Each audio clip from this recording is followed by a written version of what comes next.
Namaskar friends, welcome to the channel JIV and CIV Made Simple. In this video, we are going to discuss IT security, information system security 25/4/26, that is 25 April 26 memory based question and answer session that were asked in the examination that was held on the 25th April. And we will see what kind of question which have appeared, what are the important topics which you must go through, right? And if you have not seen our earlier lecture in which we have covered the remaining topic, you can check out the link in the description section. So let's get started with the questions which were asked on the 25th April examination. So the first question is on your screen. So in this particular session, we are going to take those heavy, confusing banking and IT concept and turn them into total breach. If you have ever looked at the IT security syllabus and thought, I am a banker, not a computer hacker. Why do I need to know this? Trust me, you are not alone. So today we are tackling a brilliant question on the Information Technology Act of 2000. It's look like a giant wall of legal text, but I promise you, by the end of this slide, you will be solving it in second. So let's get started with our very first question. So the question is, a bank legal and IT security team is reviewing the applicability of the Information Technology Act into file charges for various recent cyber incident. Consider the following internal assessment made by the team. So these are the three incidents they have mentioned. The first scenario is someone sneaks into the branch after hour, right? Break into the filing cabinet. So before we look at the question, let's explain this IT Act that we are talking about, a physical branch. So imagine your bank IT system is exactly like your physical branch. You can think of the bank IT system like your, physical branch. So the first scenario is someone sneaks into branch after hour, break into the filing cabinet, right? And the photocopies your list of HNI customers. They did not destroy anything, but they stole data. So what they did, they stole the data, right? You would want to sue them for financial loss, right? That is exactly what, section number 43, right, is for the digital world, getting civil compensation for unauthorized access and data theft. Now that scenario number 2 we have here. Someone breaks into the architect office and burn the actual blueprint of the bank vault, so you can never fix it or build another one. So what happened, some a disgruntled software vendor altered, destroyed part of the bank proprietary core banking source code. So that is, someone breaks into the architect office and burn the actual blueprint of the bank vault. So that blueprint is called, source code, right? So destroying or tampering, with it is a criminal offense under the section number. The section number, it is 65, which means jail time. Now scenario number 3, what happened, that a disgruntled customer stand in the lobby shouting insult at the teller, highly offensive, right? The IT Act used to have a rule for sending offensive email, and that comes under the section number 66A. But here is the secret, it goes out through by the court. You can see now, it go thrown out by the court. So now the question is, which of the following assessment regarding the application of IT Act is or are legally correct? So I have given you three statement. I have also mentioned the section. You have to tell which one is correct. 1 and 2, 2 and 3, 1 and 3, 1, 2 and 3. So let me tell you a memory hack to remember all these three sections. So remember this 43 like a fee. You can remember this 43 like a fee. You can remember this 65 like a SC. SC means what? SC means source code. And you can remember this 66A like, abolished. 66A, you can remember it like abolished. So now, how you are going to remember this during the exam? So you can remember it like this. Whenever you see this section number 43 of the IT Act, so you think that 43 rhyme with fee, right? 43 rhyme with fee. If you sneak in and steal data, you pay a heavy fee, and that fee is called, financial compensation, right? That fee is called, financial compensation. So this 43 rhyme with fee, right? What about 65? So look at the number. The 6 look like the letter S, isn't it? The 6 look like the letter S, and the number 5 look like the letter C, right? So it is SC. SC means source code. What is the meaning of SC? SC means, source code, right? If they mess with SC, hit them with 65. Then we have the section number 66A. So 66A means, A. A means, abolished. A stand for, abolished, right? The Supreme Court struck it down in 2015 because it violated free speech. So it is a ghost law. it does not exist anymore, right? So the three incident that they have given, like the employee accessed the bank database without authorization and downloaded confidential customer list, the bank will invoke section number 43. What do you think? So it is talking about the unauthorized, unauthorized access and data theft for civil compensation, right? So what was our hack? Our hack was where that 43 rhyme with fee, so using section 43 to make them pay up is absolutely correct, right? Yes, this one is correct. What about incident 2? Destroying the core banking source code for criminal prosecution, right? So what is our visual trick? I told you 6 look like S, 5 look like C, right? So SC means source code. Whenever you see this word source code, just remember this section number 65, right? Now look at the incident number 3. So the examiner trap, arresting someone under 66A for offensive email. So what does the A stand for? A stand for abolishment. A stand for abolishment. So the Supreme Court scrap it in the famous Shreya single case. So there was a famous Shreya single case in the year 2015. You cannot arrest anyone under a law that no longer exists. So statement number 3 is totally incorrect. Yeah, it is totally incorrect. So now it is no longer applicable. It has been scrapped by the Supreme Court in the year 2015, which was 66A, right? So see, when you break it down now with simple logic, and when the most intimidating cyber law become incredibly easy to handle. So what is the correct answer? The correct answer is option number A, 1 and 2. Okay, now let's look at the question number 2 that we have. Question number 2 is on your screen, as you can see. And friends, if you're looking for study material for IT security, you can check out our course in the description section. We have a fully fledged course for the IT security, which includes PDF and previous year questions, through which you can easily clear the examination in the very first go. For more detail, you can WhatsApp me on this particular number. So the question number 2 is on your screen, which is related to the fast flux, right? So before you look at the question, I want you to imagine a fraudster who want to trick people into depositing money. They set up a fake temporary bank branch with a familiar sounding name. But here is the catch. To avoid getting caught by the police, they don't stay in one place. Every 5 minutes, they physically pack up the entire batch and move it to completely different street address across the city.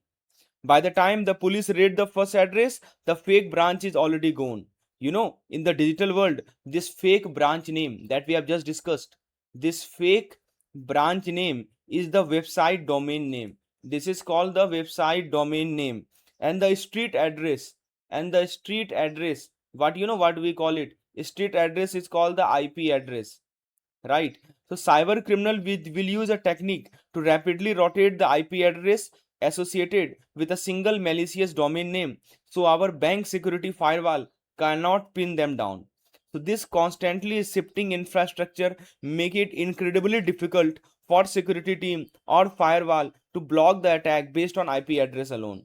So this is called fast flux. You can remember it like this. Fast means rapid, isn't it? Fast means rapid, and flux means flux means continuously change, or we can call it fluctuation, right? So rapid fluctuation. So what is the secret shortcut to remember this technique?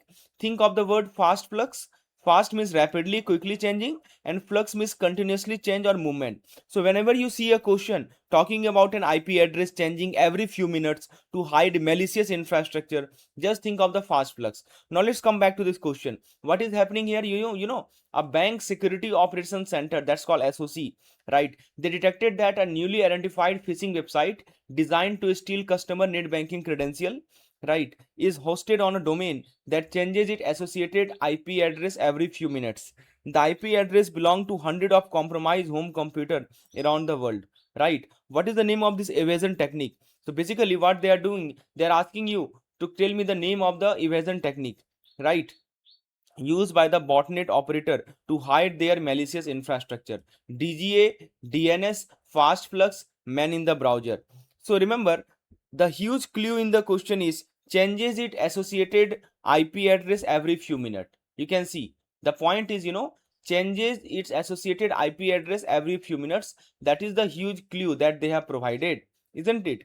So based on our memory hack, rapid fluctuation, whenever you see this word rapid fluctuation, right? Rapid fluctuation, what it means? It means option number C, fast flux is our winner.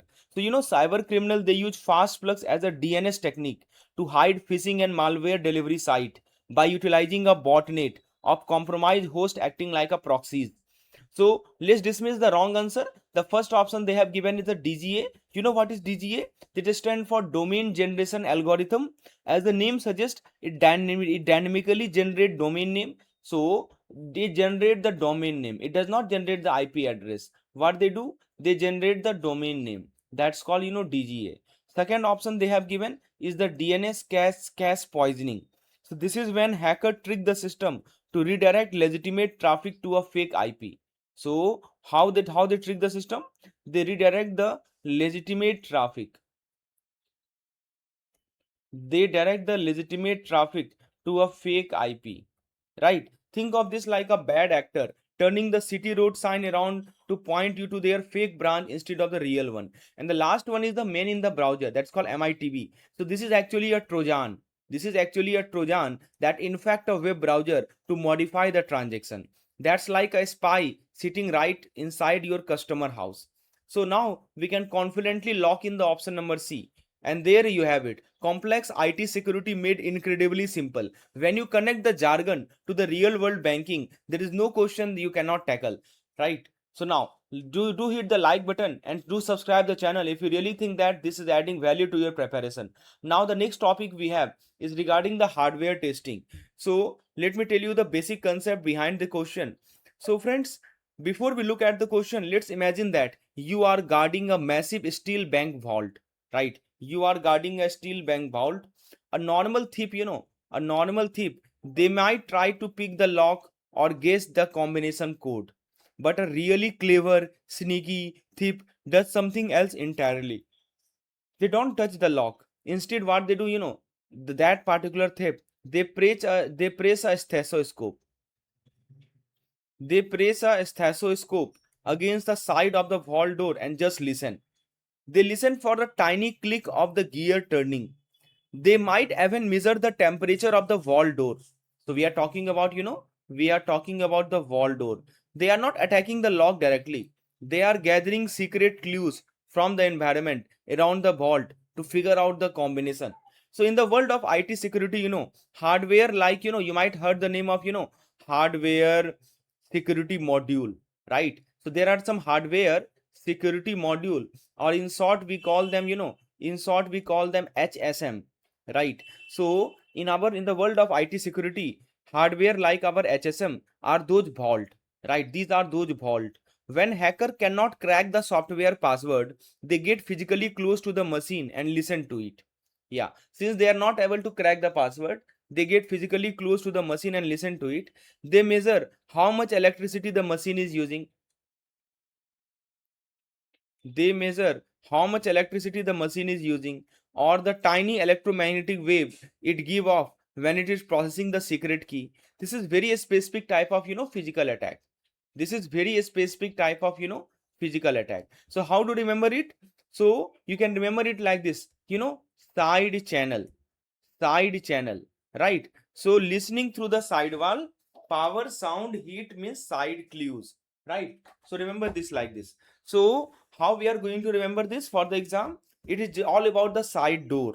Think of the side channel. Think of the side channel, right? Instead of attacking the main channel, the software or the password screen, the hacker is sneaking around to the side to gather the physical clues, right? They are sneaking around the side to gather the physical clues. So if a question ever talks about the power consumption, electromagnetic emission, physical sound a machine make, think of the thief with the stethoscope listening through the side wall. Physical clue is the side channel. Now look at the how the exam will try to trick you. Let's read it together. So the question is, a financial institutions is deploying a new hardware security module, right, to securely manage the cryptographic key for its payment gateway, right? During the IT security evaluation, the hardware is subjected to specialized physical testing to ensure that attacker with a physical proximity cannot extract the cryptographic key by analyzing the device power consumption, electromagnetic emission, or operational timeline. Which type of specific hardware security testing is being conducted?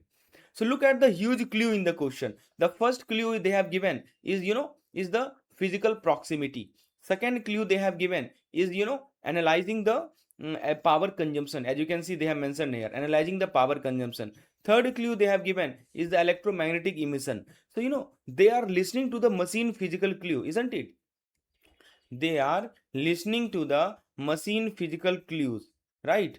So based on our memory hack, sneaking around to gather physical clue means we are dealing with option number B, that is, side channel attack testing. But let's playfully dismiss the wrong answer. Option number A they have given is the penetration testing. This is usually for network and software. So this penetration testing is all for, network and software. That is our hacker at the computer trying to break through the login screen. If you look at the option number C, that is environmental stress testing. So this sounds physical, but this is all about, hardware durability. This is all about, hardware durability. This is testing if the machine survive if you drop it down the stair, freeze it, or you put it in the hot oven. So we are not testing survival here. We are testing our security. Option D is first testing. So this is a funny word. First testing is when you throw massive amount of random garbage data into software to just see if it crashes. It has nothing to do with hardware power consumption. So without a shadow of doubt, we can confidently lock in the option number B and secure our marks. See, when you connect these scary technical terms to the simple visual like a safe cracker with a stethoscope, you never get confused in the exam hall again. Right. Now, friends, let's move forward to the next question on your screen that we have. This is regarding the IPC in cyber security. So friends, before we ever look at the question, let's imagine a bank inspector comes to your branch to audit the branch manager daily operation. So there is an inspector, right? Bank inspector. Now, what if that inspector had to report to the branch manager and ask for their permission to look at the ledger? He has to report to the branch manager. He has to ask for the permission to look at the ledger. It would be a complete joke, right? The manager could just hide their mistake. So for an audit to work, the inspector need a special mandate straight from the head office, isn't it? That inspector, they need a mandate. Who will provide the mandate? The mandate will be provided by the board of director, right? This mandate say that I don't report to you, I report to the board. I have the ultimate authority to check any file, access any system, and I'm completely independent. That mandate say. So remember, in the case of IT world, the ultimate mandate, that VIP card access given by the board of director. So the VIP card access is given by the board of director to the IT auditor. So that is called, IS audit charter. That is called, IS audit charter, right? So it is a high level power document, not a technical manual. So remember, in simple word, in single line, we can remember it like this. You can think of the charter like a constitution, right? You can think of a charter like a constitution, right? Which means power plus independence. So think of the word charter as a constitution of an audit team. Just like a country constitution does not tell you how to fix a pothole step by step, it just tell you who has the power, who has the authority. So whenever you see this word audit charter, just remember, immediately look for the word like authority, responsibility, and the most importantly, the independence. So let's get started. Let's see this particular question. So what is happening here, that the board of director at the commercial bank has recently established a new internal information system audit department, that's called IS audit department. To ensure the department can function effectively and independently, the board issued a formal IS audit charter. Right. So the question is, which of the following best describe the primary purpose and function of this charter? Option A, to detail the specific technical tool, script and software the IS auditor are permitted to use during penetration testing. To define the purpose, authority, responsibility of the IS audit function and guarantees independence from the IT management. To provide a step-by-step technical checklist of IT control that must be tested during the annual statutory audit. To outline the service level agreement and penalty clauses between IT department and third party vendor. So now let's use our shortcut to slice right through this. So we know charter is a kind of BIP pass. Just now I've discussed that this charter is a kind of BIP pass. Who provided? The BOD provided. To whom it is provided? IT auditor it is provided. So it's just like BIP pass which is provided by the BOD to the IT auditor, right? So right away, option B jumps out at us, isn't it? It's talk about the defining the purpose, authority, responsibility, right, and guaranteeing the independence. This is exact definition of a governance charter. But slay playfully dismiss the wrong answer so that you never get fooled. So option A is details about software, script, technical tools, etc. etc. No way. The board of director does not care which specific software version the auditor is using. They care about what they care about governance, right? They care about governance. The charter is strategic, not a software manual. So option A is wrong. What about option C? Option C talks about a step by step technical checklist, right? Again, this is two level, low level. An audit plan or manual might have checklist, but a charter is the high level document granting the power to even make those checklists. So yes, option C is also wrong. What about D? Is talk about the SLA and the penalty clauses. Those belong in the vendor contract and legal agreement with the third parties, not in the internal document. So yes, this is also wrong. So yes, with absolute confidence, we lock in option B and secure another easy marks. Option B is the correct one.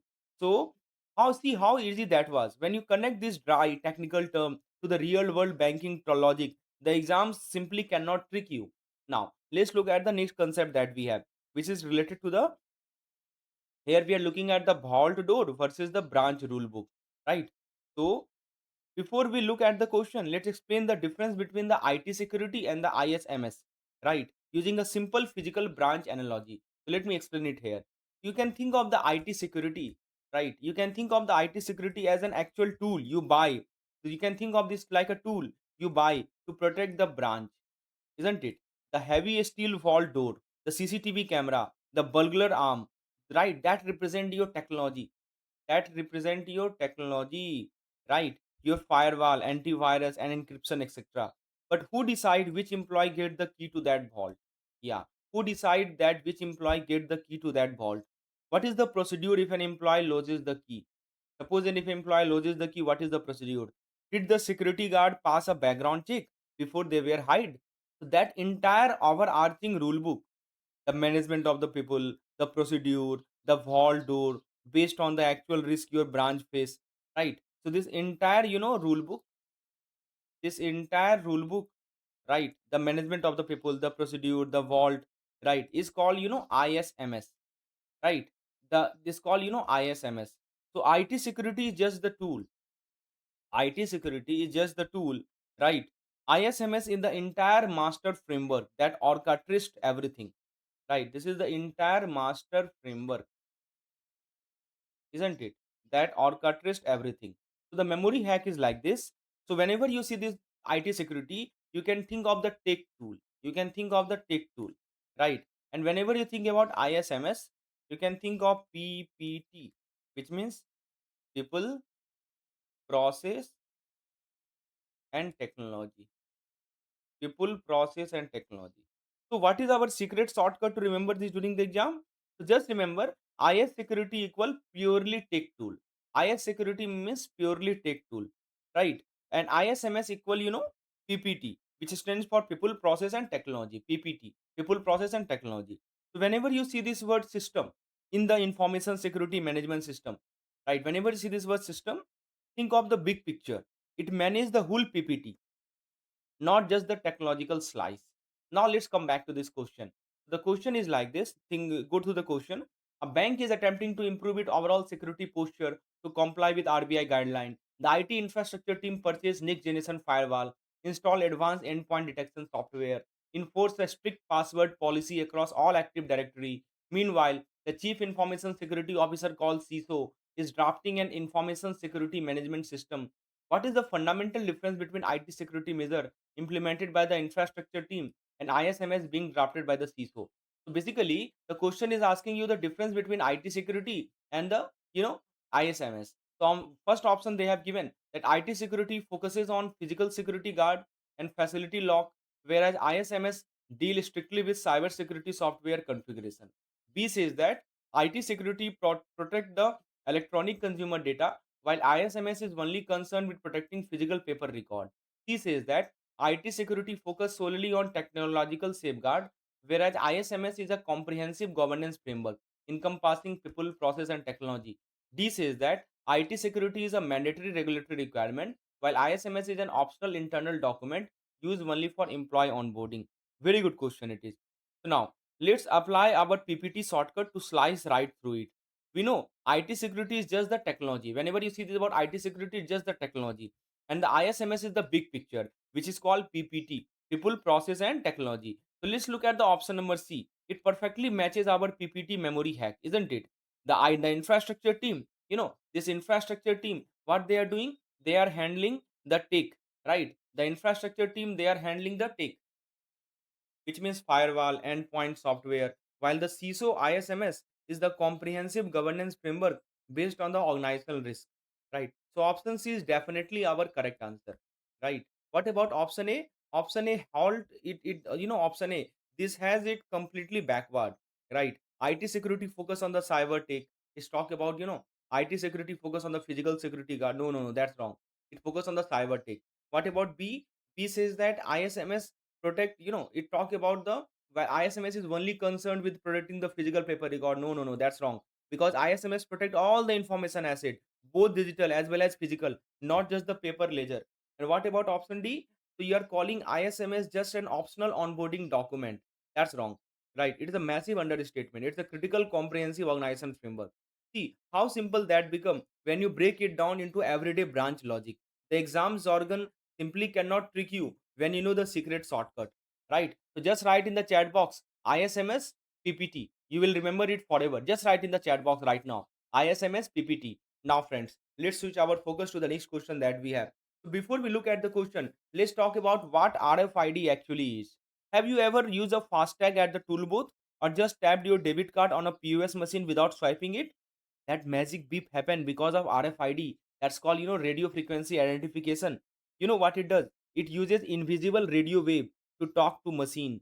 You don't need to insert anything. You just need to be near it. Now imagine you have your unencrypted office ID. Like, let me give you an example. Suppose you have your unencrypted office ID. Suppose you have an unencrypted office ID in your pocket because it is always ready to talk. This office ID is always ready to talk via the radio wave, right? What happen if a clever thief with a hidden portable scanner simply walk past you in a crowded elevator? Beep. They silently read your card through your cloth, copy the signal onto the blank card, and boom, they now have a cloned key to your bank most secure data center. So this modern digital, digital pickpocketing is called, skimming. This is called, skimming. So because you have an unencrypted office ID in your pocket, it is always ready to talk via radio wave. Suppose there is a clever thief with a hidden portable scanner walk past you in a crowded elevator. They silently read your card through your cloth, copy the signal, and boom, they are now have a cloned key to your bank most secure data center. So remember, whenever you talk about this word RFID, think about the radio frequency. Think about the radio frequency. And whenever you talk about the skimming, think about, secretly scanning from the side. Secretly scanning from the side. So, what is your colleague's secret shortcut to remember this during examination? Skimming means secretly scanning. Just remember, skimming means secretly scanning. So, because RFID use radio wave, it can be read through the air. Whenever you see a question about danger of a standard RFID card, look for the word like skimming, look for the word like cloning, right? They don't need to steal your physical card. They just need to steal your card radio signal. Now let's look at this particular question. What is happening here? A bank uses RFID enable smart card to control physical access to its highly restricted core data center. Okay, employees simply wave their badge near the door reader to gain entry. From a physical and IT security perspective, which of the following represent the most significant vulnerability of using a standard unencrypted RFID card for this purpose? Option A: the card require a constant direct line of sight to the reader to function. Option B: the card are susceptible to skimming and cloning, right? Where an unauthorized attacker can secretly read and duplicate the card data. Option C: the radio frequency emitted by the card severely interfere with the data center internal Wi-Fi network. Option D: standard RFID card contain detailed biometric data that can be easily extracted and used to bypass server level authentication. These are the four options they have given. So let's use our shortcut to slice right through this.